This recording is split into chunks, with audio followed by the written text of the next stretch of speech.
Let's talk. Your health and wellness podcast. Welcome to the first episode of Let's Talk Health and Wellness. I'm your host, Dr. Avron Urison, and today we're going to explore how gender impacts health and wellness. I'm joined by our panel, Mark Bates, Mark Hughes, Brian Kitchen, and we also have special guests Caitlin Matthews, Caryn Schuster, and Grant Austin, owner of Edge and Fitness Clubs. Let's get started, everyone. I think we've got a jam-packed episode, and I think it's very exciting as we unpack this topic of gender impacting health and wellness. There's lots to talk about. So, Mark, let's start with you. Can you walk us through the physiological differences between men and women in terms of muscle mass, endurance, and body fat distribution? Yeah, sure, everyone. So, to start off with, I think there are magnitudes of differences between men and women, but for the sake of the listeners, I'm just going to cover the most impactful that come to health and wellness and fitness. So, men function on a hormone called testosterone, and women function on a hormone called estrogen. Both genders have both the other hormones in them, but at a much lower quantity. So men have estrogen, but predominantly have testosterone, and women have predominant estrogen, but also have testosterone. And I think that it's a worthwhile discussion to have around hormones when it comes to men and women, because I think at the end of the day, women are kind of like sometimes a short end of the stick when it comes to training and the ability to lose weight and build muscle, because testosterone seems to be an extremely prevalent hormone in strength and building muscle. So that'll be basically your first massive difference. Just as an example, women have to work about 1.5 times harder to burn the same amount of calories as a man does. Now, I'm talking very, very general here. I'm not saying that this is something that is exactly that way across the board, but for the most part, that is the number you're looking at. So if a guy's in the gym for an hour doing whatever kind of work, if a woman does exactly the same thing, she'll need to spend about 1.5 hours in the gym to burn the same calories. So immediately you have a disparity among the ability to lose weight and drop fat and build muscle. And I think that's a conversation that's not had a lot. I don't think that there's a lot of women out there that actually are aware that things are substantially different. And in a lot of cases, quite a lot harder for them to actually see results. In the same breath, women with estrogen tend to put on body fat easier than men with testosterone, and often have to diet at a lot lower calorie amount than a man to lose weight. So, with all of these things being a prevalent discussion or a prevalent topic point, I think it's worthwhile to have a discussion that kind of, let's say, shines a bit of light on kind of what women have to go through to get to the similar place that a man has to go through. I think the topic of strength, just, men in general are a little bit stronger because of testosterone than women. Again, that's general, because I've seen someone like Caryn train in the gym, and I can tell you right now, she's a lot stronger than a lot of guys I've seen. But from the general female, I think it's a lot harder to start losing weight and lifting weight. And I think that's why a lot of women tend to gravitate towards cardio, because weight training just seems to be harder. Right. Mark, there's still a lingering myth, right, that muscle makes women look manly. What's your take on this? Yeah, and it really just alludes to the last point that Mark was talking about there, with regards to, the struggles that a woman would have to go through to put on muscle mass, and it's one of those analogies of, we've heard it 1,000 times as trainers and people who've worked with women in general, that they look at weights and they go, oh, I don't want to put on muscle mass, I don't want to get too big. And that therein lies and it's no fault of their own, it's just a lack of understanding of physiological stimulus, how your body reacts to it, the hormones in your body, like Mark alluded to. So it really is, and also in a way one of the reasons why I don't like hearing that is because it takes away from all the hard work that, say, the athletes like Caryn and Caitlin have done to get to where they are. You don't just pick up a weight and get huge. There's a high level of sacrifice. There's a high level of training, of restrictive dieting. So Mm. It really just boils down to, I think, people not quite understanding exactly how your body reacts to stimulus and resistance, you know. So, but in saying that, just a quick little segue is it's really great to see how the gym culture has changed. You're seeing so many more women on the floor lifting weights, getting stuck into strength training, you know. And the cool thing is, I think the more we sort of the more women start understanding that they're not going to get big by lifting weights. They're actually going to tone. They're going to tighten up those areas that have been a bit difficult to, you know, to do just by doing cardio. You know, gone are the days where you walk into a gym and you see the men slinging weights and the girls on the cardio machines. In fact, it's completely the opposite. You know, you see the ladies slinging weights. You know, and it's a really good positive thing. And I think the more people start understanding, and the more, you know, these type of podcasts happen, and, you know, especially women start understanding that weights is really, really good for you. You know, I just think that myth will slowly but surely become something of the past. Yeah. And we're going to talk about obviously the importance of building strength and muscle as well as a medical benefit, right? But Caryn, from your perspective, what unique challenges do you think women face in the fitness industry compared to men, bearing this in mind? Well, there are quite a few in terms of, with females specifically when it comes to like your specific time during the month when you do go through your menstruation cycle, and that basically takes a lot of your actual strength that a normal guy would have throughout the duration of the month.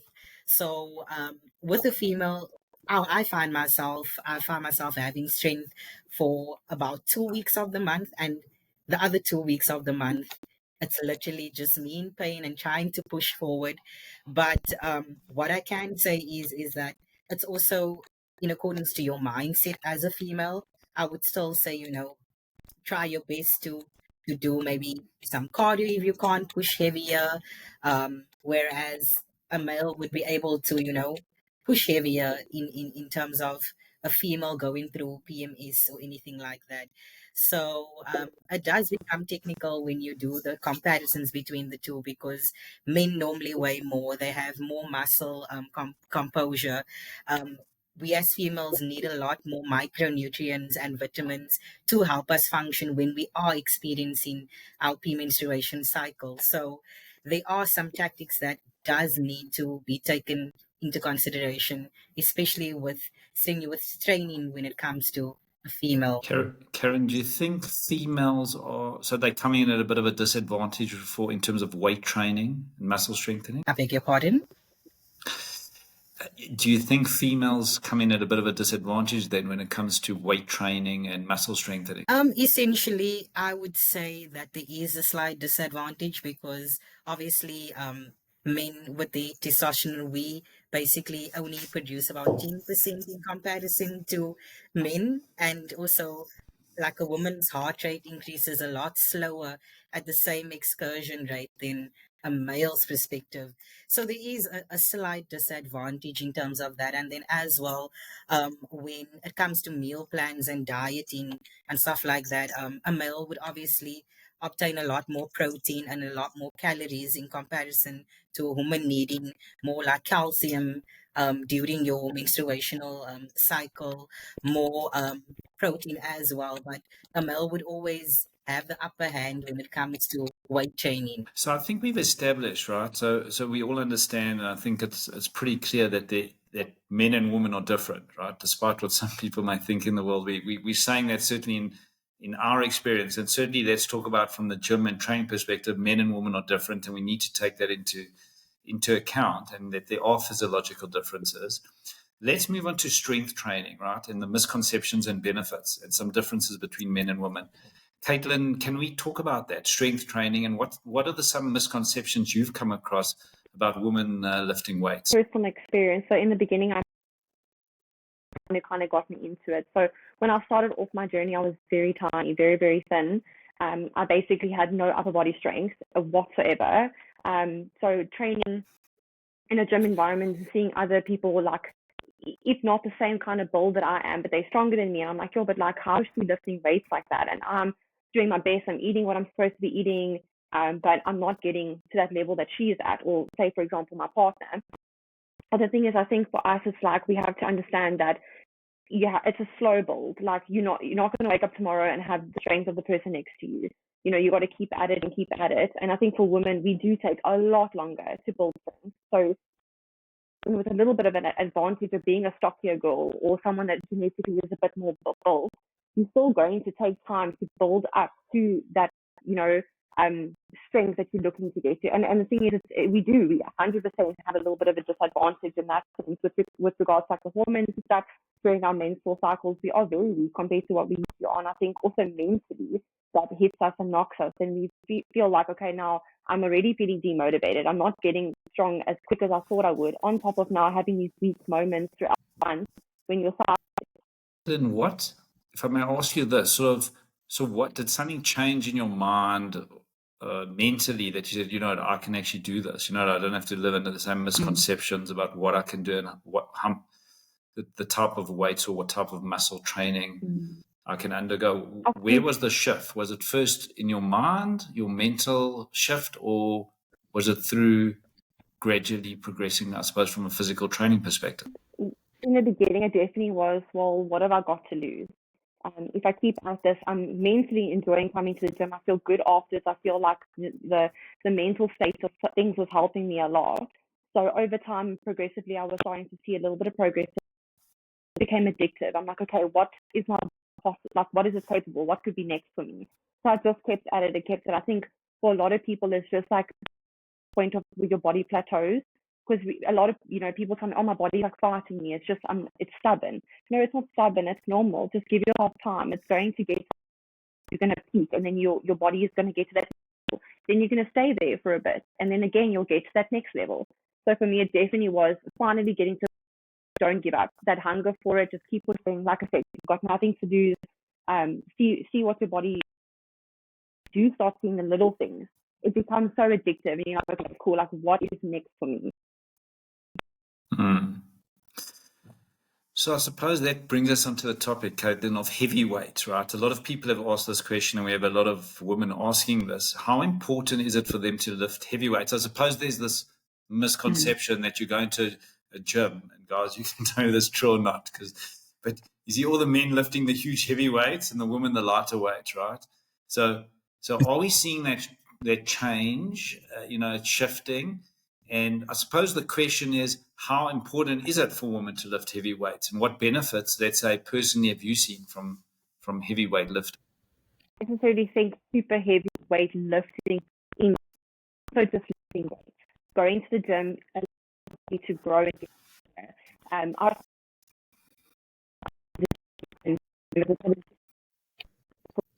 Bonus. If you want to physically get stronger, you want to feel better. For me, you know, battling with upper body strength, there's little, I mean, opening a, now I have to ask someone around me, can you please open this for me? I didn't want to be that person. So for a female, just having that little bit of influence, it sounds silly, but like, you can open stuff for yourself. You can pick up stuff for yourself. You can move things around for yourself. And you feel better. You feel, you know, I think for me, when I was very, very tiny, I felt weak all the time. And I felt, you know, I'd walk a little bit. I'm like, oh, okay, so I need to sit down. Where lifting the weight, your body builds up endurance and resistance to things. So it does overall affect your daily life, where you feel like you can manage more. You can get through the day better, being able to do things without that fatigue. In some of my reading, I've read, and you can tell me whether this is true or not, that a woman, say in their 40s, should be able to carry 75% of their body weight. That's half it. So let's say you weighed 70 kilograms, for example, carry 35 kilograms dead weight. Well, sorry, 75% of that. So say 25 kilograms dead weight in each hand for a minute. Is that possible?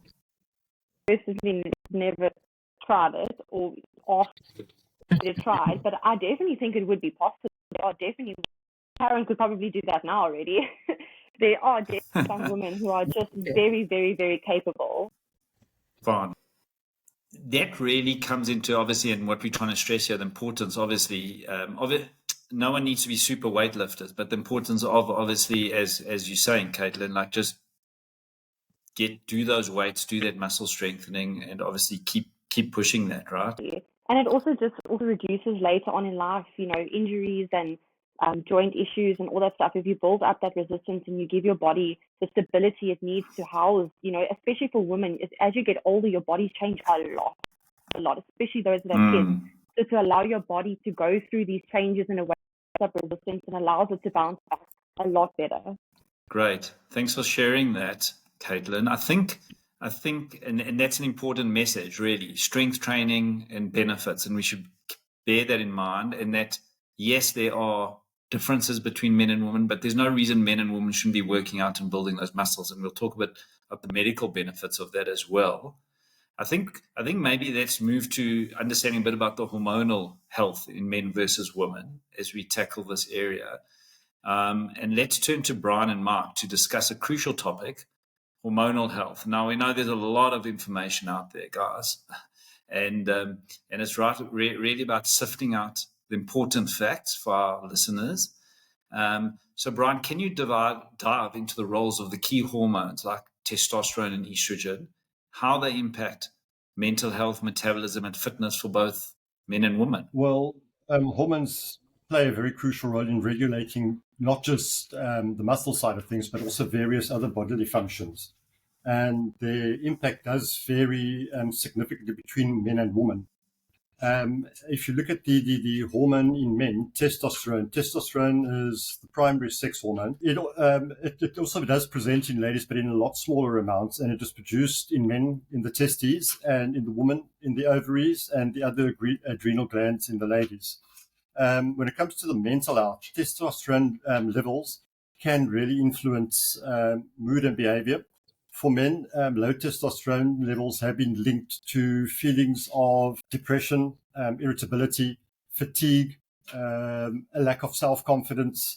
And in women, again, if their testosterone levels are a little bit too on the low side, it can actually play a very, very negative role in their energy levels again. When it comes to the metabolism, the hormones also play a large role there. It helps in developing muscle mass. And as we know that muscle itself is metabolically active. So with men being able to put on a lot more muscle, it is easier for them to actually be able to burn their calories. Women, a little bit on the slower side in developing that. But if you work towards it, they do gain it, and they actually do have that improvement where they actually can burn fat at a lot faster rate.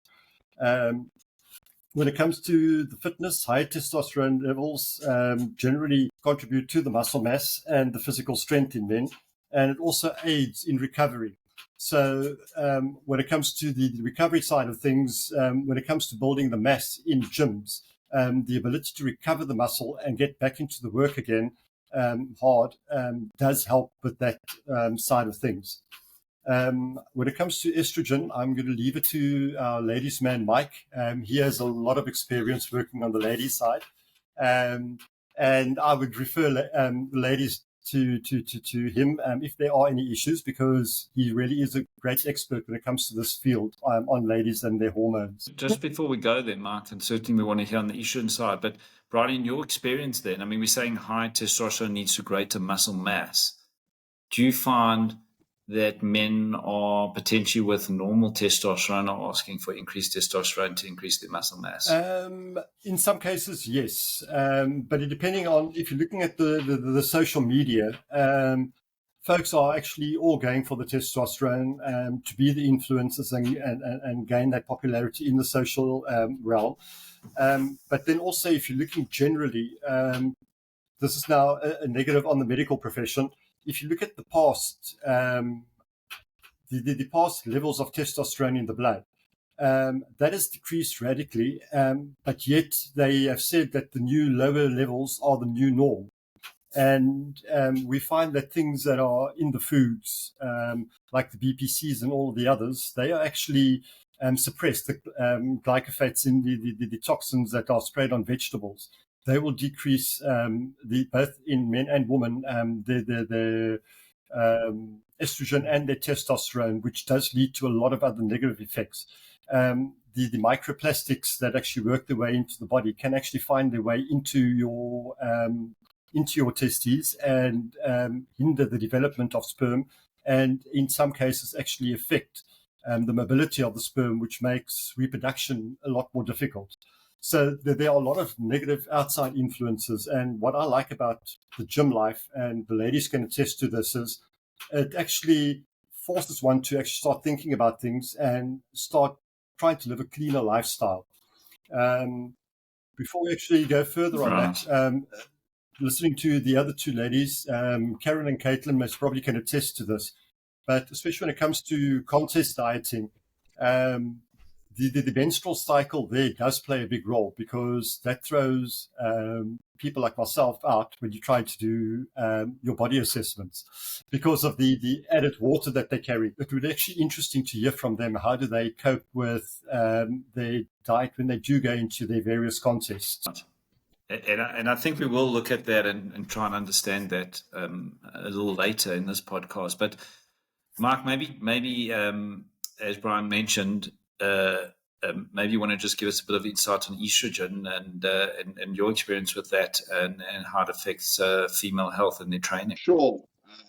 Thanks, Brian, for the glowing review on my female capabilities. So I think Brian covered a lot of the important kind of keynotes when it comes to hormones. Estrogen is produced in the ovaries in women. It strongly affects mood, which I'm sure every guy with a girlfriend can attest to, or a wife. But again, I think in saying that, when it comes to discussing females and their physiology, I think it's really, really important to start by understanding that women actually have 4 different physiologies. Women go through their follicular and their luteal phase within their month, in their menstruation cycle. And I see so often with past clients of mine where women will weigh and measure week on week. And it's such a weird phenomenon to me, because you're measuring 4 different physiologies. You're measuring 4 different hormonal structures across a month, and you're upset because you're gaining some centimeters here, or you've gained some weight week on week, and it just doesn't make sense for women to track their goals week on week. It makes a lot more sense for women to start tracking kind of month on month. And when I say that, I used to have clients that I would make sure, if they in the ovulation phase, the next time that they check is in their ovulation phase, and they measure that against itself, not their ovulation phase versus their premenstrual phase versus the weeks in between. So I think there's a strong discussion to be had for women to start looking at where they start their training. Are you starting your training in a bad time? I think, Caitlin and Caryn will be able to say that and I think all women would be able to say that there's a really bad time in their month. And it's different for different women. Some women have very, very mild PMS, and some women have extremely severe PMS. And I think that if you as a female can understand that you don't want to start a diet in the worst time of your month, when it's going to be the hardest, when you are feeling weaker, when your testosterone is lower, same with your training. A lot of women they get a workout plan for 4 weeks and they try and make it through, and they get to the 2 bad weeks of the month and everything falls apart. And that's to be expected, because it is supposed to be hard at that time when it is hard for them. So, for me, my suggestion always goes towards have 2 really hard weeks of training in a month for a lady, and have 2 weeks where you take it a little bit easier and you kind of give yourself a bit of a break, because you are dealing with estrogen, you're not dealing with testosterone. And, the strong scientific indicators for estrogen is they don't work. It doesn't work as well as testosterone when it comes for recovery. So you don't recover as well as a male with testosterone. You are going to be weaker in certain weeks of the month. And those are things that it's not something to try and ignore and barge through. You're not doing yourself any favors by doing that. So I think when it comes to the estrogen side of things and the female hormones, I think for women to best understand, or for any listener to best understand hormones and themselves is to really kind of take a look at what their cycles look like and where do they find that they struggle week on week with their training, with their dieting. Yeah. Now, I think that's really important. And I think we're establishing the driving hormone, obviously for men is testosterone, women is estrogen. And I think it's great we've got Caitlin as our guest on the show today. So Caitlin, and you don't have to get too personal here, but how do hormonal changes, especially in estrogen, affect your training and overall fitness? Have you found that to be an issue, and how have you sort of overcome it or dealt with it? It definitely has. It has a toll on your fitness training. I find there definitely are times of the month that my strength is up, and the other times when my strength is down. And it's tough to build muscle when you don't have a lot of testosterone. Your body does take a bit longer to get to where you want to be, but I think, it's just as long as you remember the goal and remember that you are on a journey, then it's the more mental side of things for females. Personally, what I feel is that as long as you get past that mental block of like, go to the gym, even when you're feeling crappy, like go to the gym when you don't want to, when you're not feeling motivated, when, the fact that you showed up for yourself, that is what really matters. And I think already being able to jump over that hurdle of just getting yourself to the gym, you're there already. Like now you can get the work done. Even if the session is only a 40% session, you did something. You didn't just stay at home. And that whole, the serotonin, the good hormones, the good feelings you get from being at the gym, when you get home, you feel accomplished. You feel like you've achieved something. And for a lot of women, that is more so than the actual fitness side of things. It's the feel good. It's the I feel better. I'm achieving something. I'm accomplishing something. And for me, like already naturally someone that has low estrogen levels, my testosterone levels are a little bit more elevated for a normal female just because of my genetic makeup. My sister's exactly the same. She's got PCOS. She also deals with a lot of hormonal issues, and she finds that training when she's during her monthly cycle is torturous for her. She says it feels like she's dying while she's training, but she says afterwards that feeling that you get, it's so good. She feels like her cramps are always less, and her body doesn't feel as sore, and we feel tender during that week. So I do definitely think that forcing yourself to go, there's way more benefits than there are things holding you back. It's just that of getting yourself to the gym. From what I'm hearing, Caitlin, you obviously have to be sensitive to your cycle and know where your hormones are at, and just be aware of that. I would definitely say, which we're posing. It's like being a girl, as long as you know, week 1 to week 4 is this, week 3 to 6 is this. As long as you kind of know what about you working with, then you know yourself. If you're feeling, I feel weird today. Yeah, but you know why you feel weird, because it's day 4. Or, I'm feeling super strong today. Like, I can't believe I lift those weights. It's not because you did any worse on any of those other days. You were just in that part of your cycle or that part of the month, There's parts of the month where you do crave more junk food. There's parts of the month where you feel you crave more nutritionist food. It doesn't mean there's anything wrong with you. It's normal. That's your cycle. As long as you know, and every month, I know there are some women that have very irregular cycles, so it's difficult to track, but you know how you feel. If you are feeling, I remember last month I felt like this and it meant this. So it's a good way for them to keep track of everything. Great. I think that's give a great overview, and I think we'll unpack that a bit more later as we go into obviously hormonal balance. But Mark, you mentioned wanting to discuss the impact of birth control on hormones, and can you just elaborate for me what particularly you're interested in around that? Yeah, so I think I've seen it a lot more prevalent in social media lately. I'm just seeing a lot of negative light being shone upon birth control and its effect on women in just multiple different areas. But I think the one that we're obviously going to focus on is I've seen women that jump onto birth control and gain a lot of weight really quickly. And I think, obviously that's going to be hormonally focused. And I just wanted to kind of get your opinion on, what in the doctor's realm and the medical realm, what have you experienced regarding, people jumping onto different birth controls, switching birth controls, starting birth control for the first time? Is it as bad as the horror stories seem to talk about? Because, all you see is bad. I haven't seen a social media post where someone got on birth control and, they lost a bunch of weight and they got more muscular. I've only seen the bad side. So, I suppose that it's not necessarily all bad, but it's just the bad things that are being highlighted. So I just wanted to get your opinion on that. So I think with everything, and we know in healthcare and medicine, I mean, there's a lot of information, and you have to obviously sift through that. But just to understand a bit of the basics and physiology around that, we know that hormonal birth control, be it the pills, patches, or implants, work by altering the hormone levels, particularly estrogen and progesterone in a female, to prevent ovulation and pregnancy. So that's sort of the high level overview. So it can affect natural hormone production, leading to changes in mood, energy, overall well-being. And some women do experience sort of that imbalance when coming off birth control as well, as their bodies readjust. So in other words, what you're giving your body is an unnatural type of hormone over a period of time just to prevent that ovulation.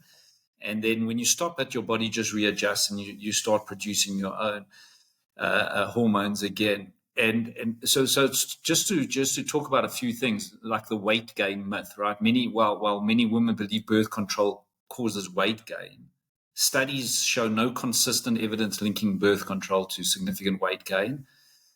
Some methods may cause fluid retention, and that could be mistaken for weight gain. But we need to, and that's an important point, which I sort of want to bring out on the show as well. One needs to look at the data and studies. We know there's a lot of information on social media, but there's no consistent evidence linking, say, birth control with weight changes. Appetite changes, we know that can lead to increase in appetite, which may result in weight gain if not managed, but this isn't universal. And then I think the key thing is insulin resistance, right? So there is some evidence that birth control can lead to changes in glucose metabolism, particularly insulin resistance, and especially in women predisposed to diabetes or sort of originally insulin resistance before they started. So there is evidence around that, and because it alters insulin resistance, there can be alterations in your metabolism, and therefore how you're growing mass, be able to build muscle, etc., etc. And one would have to manage insulin sensitivity with women who are obviously taking birth control, who maybe are more predisposed to that type of insulin resistance. But I think, Mark, each woman reacts differently to birth control. So you've got genetics, you've got health conditions, you've got lifestyle, you've got a whole bunch of issues. And therefore one has to treat it with caution in terms of if people are saying no, well, it's terrible for this, etc., because we know it's well used, and well used amongst females, and one has to really look into it if people are saying, well, it affects this and affects that, in terms of one's metabolism. Is there a particular area that you're finding a problem in terms of understanding? To be quite honest with you, I'd actually like to get Caitlin and Caryn to weigh in on this topic, just so if they've themselves ever dealt. I mean, if you don't want to say, by all means, you don't have to. But also, they obviously are in the fitness industry, and they are surrounded by a lot of women with similar goals to them.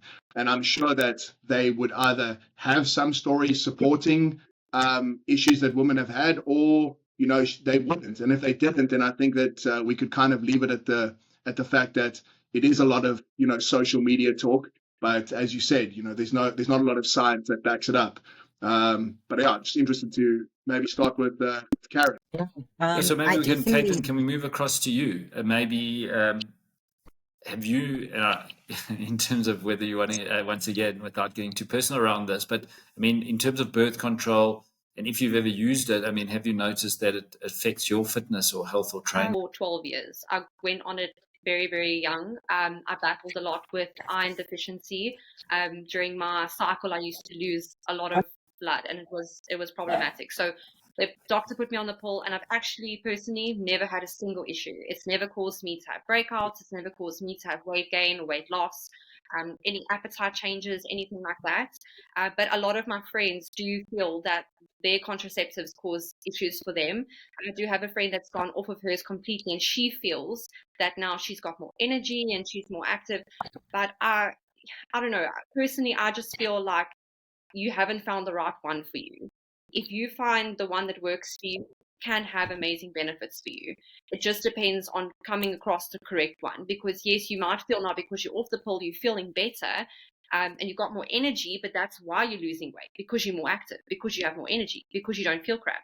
So if you find the one that works for you, you can still have the exact same experience of having energy, being able to go to the gym, not a crazy appetite, not, big weight fluctuations, but just something that does work for you if you are someone that's battling, rather than seek into looking to find one that works and just going without and still having now to balance this uncomfortable, unanswered side of things, just because, maybe you feel like the weight gain is a side effect when, like the doctor said, it's not necessary to say the weight gain is a side effect. It might just be because it's affecting one other part of your body that can just be fixed by a simple, change in elevation of something.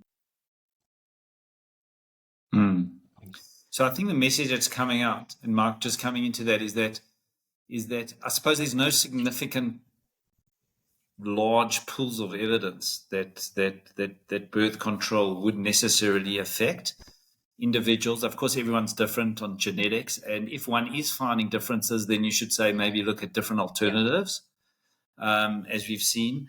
But you know what I mean? We shouldn't say, and I suppose what's going out there, you shouldn't say, well, because you're on birth control, you can't obviously train, you can't gain muscle, you can't do what you need to do, because actually you are getting you're just replacing what your body would produce in terms of hormones, and you're taking that sort of are you supplementing with that? Yeah. So just moving a bit on then, and I hope that answers our listeners' questions as well. And and the push there is obviously just obviously look through all the data and make sure that it's not just social media that's coming through and you haven't really looked into it. But maybe we can move on to societal pressures and body image coming out of this, and just to ask Caitlin, how do you recommend, obviously, women navigate around these pressures while staying focused on their fitness goals in terms of societal pressures, body image, what you should look like? First thing I would start off with is don't hop on a trend. If all of a sudden, a certain type of exercise, a certain type of training is now the new hot thing, I would not recommend just jumping into that and throwing yourself in the deep end thinking this is what I need to do in order to look a certain way or to be accepted or to look beautiful or strong. If you need to assess your body, assess yourself, decide what is it that I want. Do I want to lose weight? Do I want to gain weight? Do I want to be strong? Because at some stage there was this trend going around of a thick girl. Everyone wants to be thick. So there were these young girls just going to eat themselves in a coma on the weekend thinking that a share box is just going to make my bum bigger. It's going to make me thicker and it's going to make the boys want me. And it was absolutely devastating to see this type of stuff on social media when there are so many healthier, better, more sustainable ways to reach goals. And also that's not a realistic goal. That is now something that's attention seeking. If I can give any of the girls or anyone, not even just female, anyone watching, don't do something for temporary gratification or for if you feel this is going to be a fulfillment thing. You need to do something that's going to change your life. You want to build healthy habits. So if you're looking at society thinking, well, she looks like that and that means I need to look like that because I follow her, I want to be her. No, you are your own person. You cannot look at someone else's life and think, copy paste, this is what I need to be. You need to find what works for you. Check your budget, check your lifestyle, check how accessible it is for you to train. If home training is your thing, then make it your thing. Do it to the best of your ability. Stay away from trends, stay away from following, just because social media is dictating that this is now what it means to be beautiful, this is what it means to be healthy. We see fat burners are such a craze at the minute with people promoting this on social media, and you have young people that are soaking up this information thinking that this is now the correct way to go about achieving my goal, taking shortcuts. And it's not realistic whatsoever. Society and social media is so dangerous. You can go down such a loophole because people post what they want you to see. They don't post the real things behind closed doors. No one shows you what really happens when you take these risks or when you're living a certain way. They show, look, I lost 10 kgs in 4 weeks. You can do it too. But they're not showing all the hectic behind the scenes, doctors' visits, passing out, fainting, starving themselves. And that is the problem with social media nowadays, is don't take things at face value. Do your research. Make sure that you know ins and outs of every method, every technique, so that, you know, when you apply it to your own life, that you're not going to do damage. Right. And I think that's a great point, right? Doing research, plotting your road, knowing that it's not a sprint, it's a marathon, it's a long-term process. All such important points. And I think sort of that's what we want to come through with this show, not just this episodes and our episodes going forward, is like really get the data, get the information and understand it. And don't just go in terms of take what's put out there in terms of social media. We're trying to avoid that. In terms of information that's not real or valuable. Caryn, maybe if I can move over to you and ask you how you'd recommend women manage symptoms of PMS, right? Premenstrual syndrome, hormonal imbalances while maintaining an active lifestyle. It's important to, stay on top of your game, because nothing changes. As a female, you will constantly either face menopause or PMS throughout the month. So it's important for you to stay on top of your game, even if you're hitting small goals. If it's different to your actual weight training, you can maybe, decrease the intensity of your weights, increase the repetitions more, and maybe join Pilates or yoga or do stretching. But it's important to stay on top of your game, even when you are, facing your demons, having to go through that entire week of bleeding. It's not fun at all. But for myself, it is a mental game that you need to always tell yourself that it's going to be ongoing. And as you get older, personally for myself, experiencing hormonal changes every single month, I've been tracking it myself as well, and it doesn't make it any easier for you to just sit back and let that week, simmer. Just, get up, keep moving, let the blood keep flowing, and, as the days goes by, it does get better, but still try to hit those goals where you can. Are there any, I mean, and what would you, I mean, we've really spoken a lot about women, obviously. I think we're sort of maybe talking about premenopause. I don't know, do you have any ideas in terms of postmenopausal? And Caitlin or Caryn, do you have any ideas on that we can give advice to anyone? From my point of view, I'd say that as I've mentioned, getting older really plays a big perspective, because I started bodybuilding in 2022, and 2022 and 2024 was not that long ago if you look at the gap. But I've been tracking my hormones ever since, and it's so important to note that as time goes by, it does become quite difficult, but you still need to maintain a healthy balance. And also, what I've experienced myself is that when I constantly go off the contraceptive during prep time, my hormones is at a certain level of, I don't experience any PMSing, which is crazy, but I've gotten to a point where it must probably be because I'm sticking to a specific diet plan. I'm drinking a certain amount of water. So it becomes very monotonous over that 6 month time period when you're on your prep. And as soon as I get off my prep and I go into my off season, I go back onto the contraceptive, then I'm telling you the hormones are quite all over the place, because they're trying to figure out, okay, you've been off it for quite some time. But it's also important when you do go back onto it, go and do your health checks, check your blood pressure, check your cholesterol, so that you do have some sort of guide to know, should you stay on this contraceptive? Is this the one for you? Are you heading into early menopause? It does become quite concerning, and that is something that I specifically go every month to the doctor for, so that I can get an understanding of where my body is at. And quite recently, my doctor advised me, try some vitamin B for your energy levels during that specific time of your premenstrual cycle, and see how that works for you. And it has been working for me, because as a 32-year-old, with not having my parents to kind of find out, is it something genetics that I might be experiencing? And unfortunately, they're not here they've passed away, to find out those details. So it is quite important to still keep tracking that, whether you are finding yourself experiencing it or not, because it might just come up in the future. So it is good to know. Great. Thanks for sharing your insights on that. And I think that's very valuable and we should bear in mind. Grant, as a gym owner, we haven't heard much from you, but it would go great to hear from you now. I mean, we know you've got a whole bunch of gyms around the country, but what trends have you noticed regarding women's training in gyms? And I'm sure it's very interesting from where you started to where it is now in terms of the trends of women training and how they train. Yeah, definitely, everyone. I mean, it's fantastic to see more and more women coming into the gyms, and obviously not just being in the aerobic studio and stuff like that, actually out on the weight floors and that. And we actually started to increase the size of our weight training floors specifically for that. More benches, more dumbbells, a bigger range of dumbbells, and more sets in the lighter weights and that kind of a thing. So everybody can get a set of dumbbells and do their workout, get in and get out.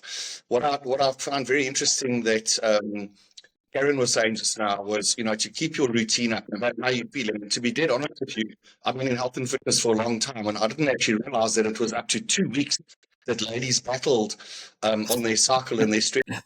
That's an eye-opener for me. I feel sorry for you, ladies. I mean, it's tough sometimes when you wake up and you're not feeling that great and you have like maybe one bad day, but to have a week or two where it's difficult to train. But keeping your habits up is important.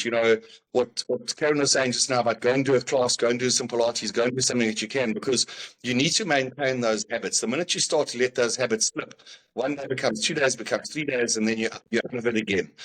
And within the gyms, like I said, it's wonderful to see the ladies in the areas. We also have specific equipment that we're bringing in because ladies want to build their glutes. So we brought in hip thrust machines, we brought in standing or belt squat machines to take all the pressure off your back and neck and that kind of a thing. So there's some quite nice and cool stuff that's coming in. It's also so nice to see the ladies confident building in the gym areas. There used to be all these guys sweating and grunting and dropping weights and making a noise. I think the men are actually a lot more polite now in the weights area because there's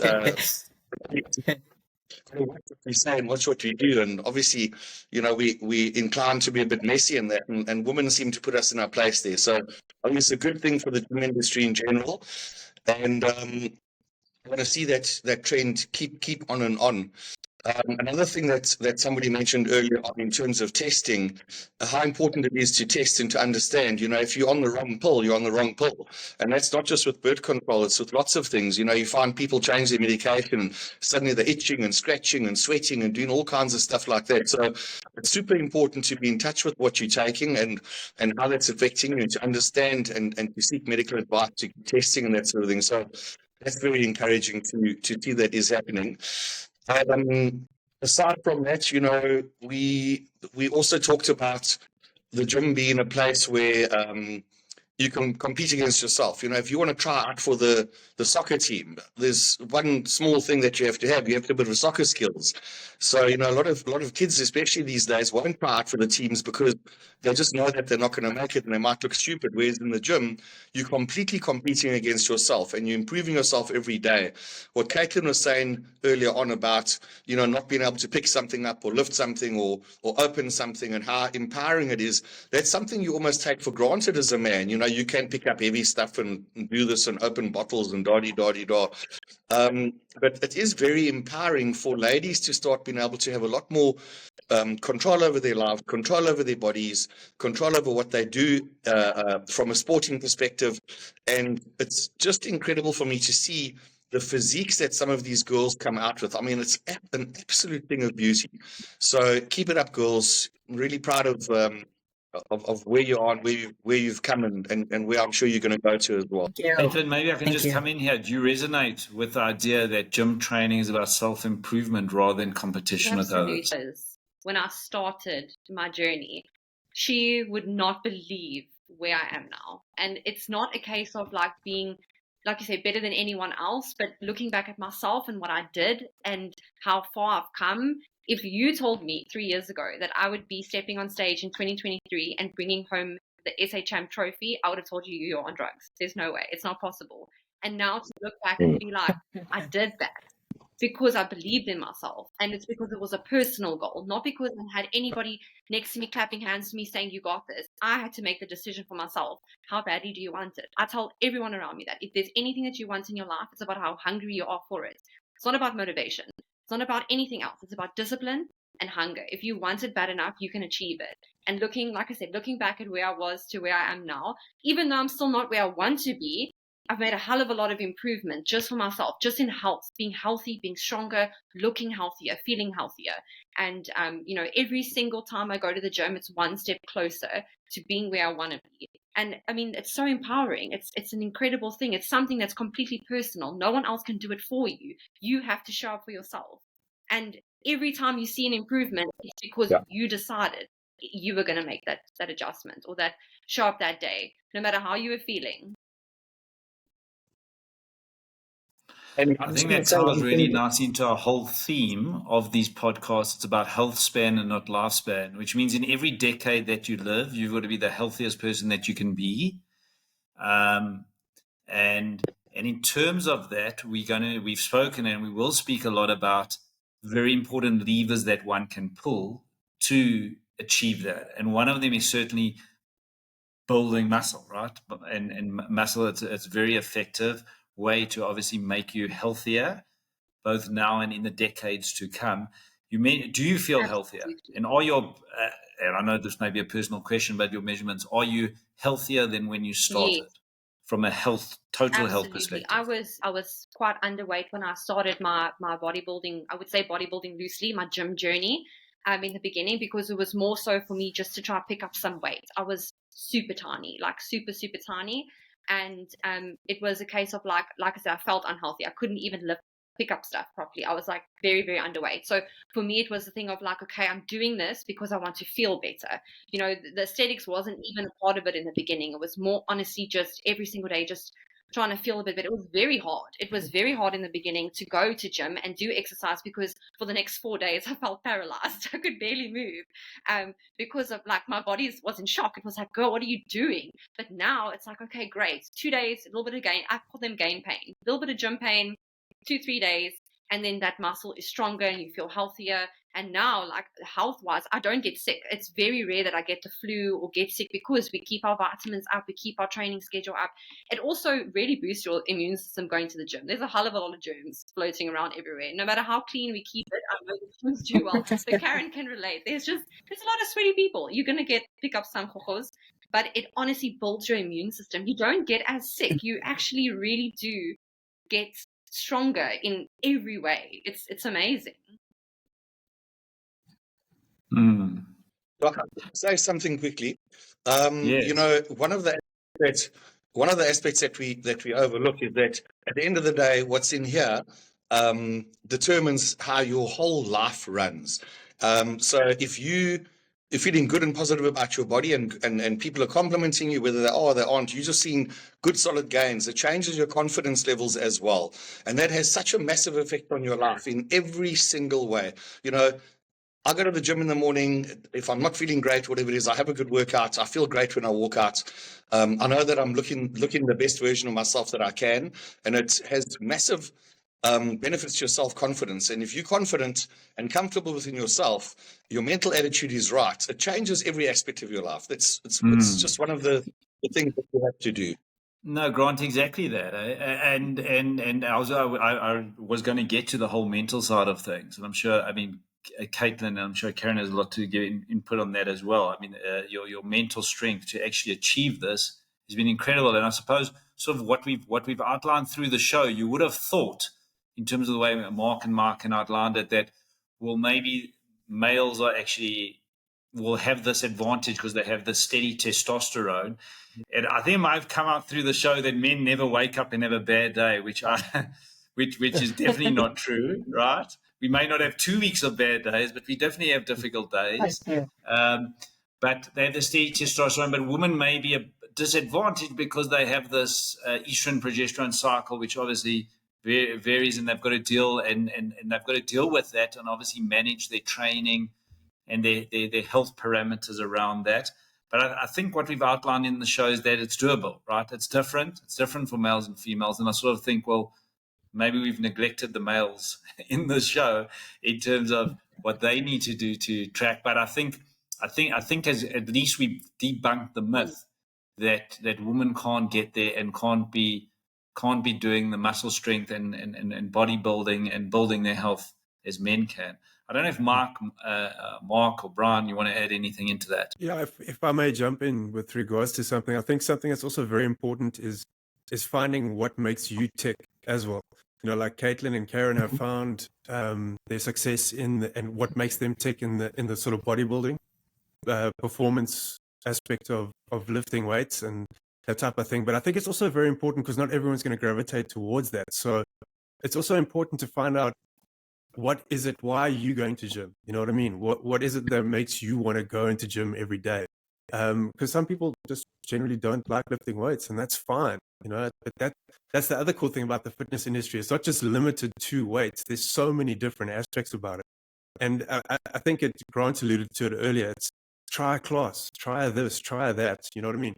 Find something that makes you tick, that makes you want to wake up and be better and find a better version of yourself, because it might not be lifting weights. It could be getting really good at spinning. It could be you chasing a marathon. It could be you want to learn how to box. You want to learn how to wrestle. You want to learn how to do Muay Thai, whatever. You know what I mean? But the only way you're going to find that is by also doing a little bit of internal work and asking yourself, why am I doing this?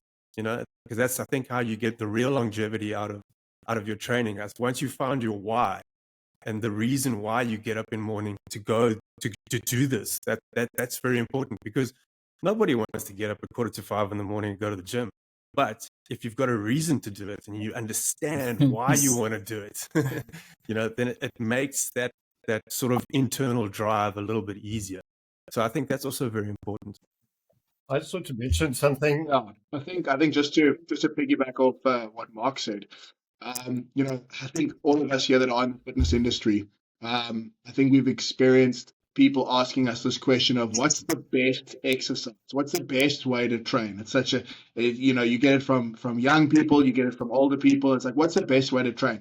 And I think the simple answer there is whatever makes you go to the gym, because at the end of the day, consistency beats out a good gym session every single time. If you go to the gym 5 days a week and have average gym sessions, you just move, you do something, versus you go once or twice and work out really hard, I promise you'll get more results from those 5 days, because consistency is always key when it comes to working out. So there is no such thing as, you know, go do weights, go spin, go do that, because maybe someone that's doing it that you look up to, maybe they love it. They love doing that. That's why they're consistent with it, and that's why they go do it every day, and that's why they have results. You might not like it, and putting yourself through something that you don't enjoy usually long-term won't last. So exactly. I think if anyone takes away, like, what's the best way to, you know, get results, just find something that you enjoy that gets you moving every day consistently, and you will get results. Yeah. A trend that I've noticed in the gym, and I think Caryn, Caitlin, and all the other guys at Grant that are regularly in the gym might have picked up on, is you actually see that gyms used to be a place where there were brawny people with no brains. Or blonde bimbos. Nowadays, you're actually having couples coming in and people working out as groups, and they're forming social connections, which is so much better than just digital connections, which we used to have in the past.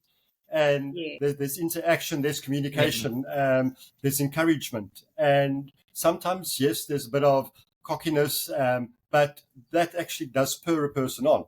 You might have a big guy working out with a small guy, and what happens is the big guy is going heavy. He encourages the small guy to go a little bit heavier, but the small guy teaches him a lesson. You can have better form by going lighter, and he'll drop his weight a little bit again. And so they learn from each other and they build from each other, which is actually great about seeing the new interactions that we are seeing currently in gym. And another thing that I'd like to mention is people like Caryn, Caitlin, the big boy, Mighty Hulk, Grant, people are afraid to approach those people because they see something that they are not just yet. But once you start approaching those people, you'll actually find they are a lot more approachable than the people that are there just for the image. And we found that a lot at our gym in Linton Grange, where I focus a lot on. You'll have the very big boys that do the old school stuff. The young guys run to them, and they are actually getting helped. And it's great seeing that relationship. Whereas other places, the fancier gyms, we can't mention names, but the guys over there, leave me, it's my space, I'm looking good, I'm here to do my little social media photo shoots and everything else, which is just not the vibe that we are looking for in gyms anymore. We're looking for a nice sociable place. And definitely, the gyms, the older guys can give advice on weight training, and the younger guys can help you fix your cell phone.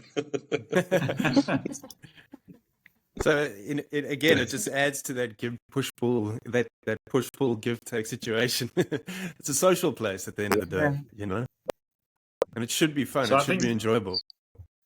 Exactly. Listen, I've been inspired. I think I'm going to put my alarm clock, even though it's a public holiday tomorrow, as you know. The true test, Doc. It's the true test. But I'm going to wake up early to go to the gym and push those weights and see what one can do, and obviously set the goals. And I think it's very inspiring. And I obviously want to thank our usual regulars, Mark, Brian, and Grant, but specifically Caitlin and Caryn. Thanks for your valuable insights. I think it's about bringing people like you onto the show who live it and are experienced with it to give us valuable insights on how we can learn.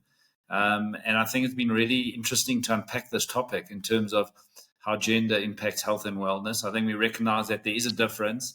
One needs to take cognizance of that difference and then build your health and wellness around those differences. And you've shown what can be done. So just to say thanks to our listeners for tuning in, and that we'd love to get your comments on all our social media platforms, Facebook, Let's Talk, and on Instagram, Let's Talk. And just to say that we'd love to have your insights, firstly on this show, and then any ideas on other topics or areas that you'd like covered, that you'd like our panel. We'd really like to unpack the topics that you are interested in on health and wellness, and invite guests onto the show that actually can help us unpack this. So thank you, everyone, and really enjoyed the show, and look forward to the next podcast. And until then, cheers. Thanks, Thank you everyone. for having me. Cheers. Thank you, everybody. Bye. Yeah. Let's talk.